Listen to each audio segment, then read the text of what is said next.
حضرت انس رضی اللہ تعالیٰ عنہ فرماتے ہیں کہ رسول اللہ صلی اللہ علیہ وسلم نے ارشاد فرمایا کہ کھانا کھانے سے پہلے اللہ کا نام لیا کرے اور اپنے سامنے سے کھایا کرے۔ تو یہاں پر ایک بات حدیث کے اندر واضح ہو گئی کہ کھانا اپنے حصے کا کھانا دوسرے کا حصہ نہ مارے اور دوسرے کے سامنے نہ کھائے۔ اگر ایک آدمی کھانا کھانے کے وقت آپ کے سامنے آپ کا حصہ، آپ کا کھانا آپ کے سامنے، آپ کا نوالا، آپ کا حصہ آپ کے سامنے کھانے کی کوشش کرتا ہے یا کھا رہا ہے،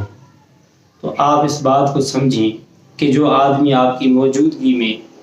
آپ کا حصہ کھا رہا ہے تو آپ کی غیر موجودگی میں وہ آپ کا حصہ کیوں نہیں کھائے گا؟ انسان کا ادب ظاہر ہوتا ہے کہ اس کے اندر کتنا ادب ہے، کتنا احترام ہے اور کتنا اخلاق ہے۔ دوسرا یہ کہ اس کے اندر یہ بات بھی ظاہر ہو جاتی ہے کہ اس آدمی کے اندر کتنا انصاف ہے، کتنا عادل ہے یہ آدمی، کیونکہ وہ کسی اور کا حصہ کھا رہا ہے، کسی اور کا نوالا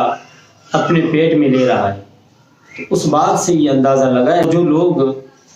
کم کھانے کے عادی ہوتے ہیں، کم پینے کے عادی ہوتے ہیں، تو وہ دوسروں کا حصہ نہیں مارتے ہیں، وہ کوشش کرتے ہیں کہ خود ہی کم کھا لیں اور دوسروں کو فائدہ پہنچائیں اور دوسرا فائدہ اٹھا لے، دوسرا کچھ کھا لے۔ اور یہی معمول تھا رضوان اللہ تعالیٰ علیہ اجمعین کا کہ وہ اپنے آپ کو بھوکا رکھ کر دوسروں کو کھلاتے تھے،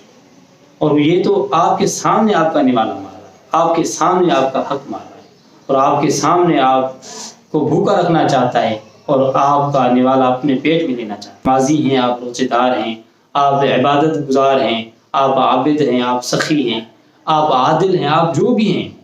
اپنے اندر ایک کھانا کھانے کے وقت ایک لحاظ رکھیں دوسرے کا، اور کوشش کریں کہ اپنے سامنے کا حصہ کھائیں اور دوسرے کو تکلیف اور اذیت نہ پہنچائیں۔ اور کھانا کھانے کا گرم کھانا ہو اور گرم روٹی ہو اور گرم سالن ہو اور گرم چاول ہو تو اس کا بھی آپ پرہیز کریں۔ ایسے نہ کہ دوسرے کے ضد میں آ کر آپ نے گرم کھانا شروع کر دیا اور گرم نوالا آپ نے لگایا، تو انہی کے سامنے آپ کی رسوائی ہو سکتی ہے جن کے سامنے آپ نے کوشش کی، حرص کیا آپ نے اور دوسروں کا حصہ مارنے کی آپ نے فوراً ہی کوشش کی۔ تو آپ لحاظ کریں، اس طرح اپنے آپ میں اندر ایک ایسی چیز پیدا کریں کہ آپ کے اندر ایک ادب ہونا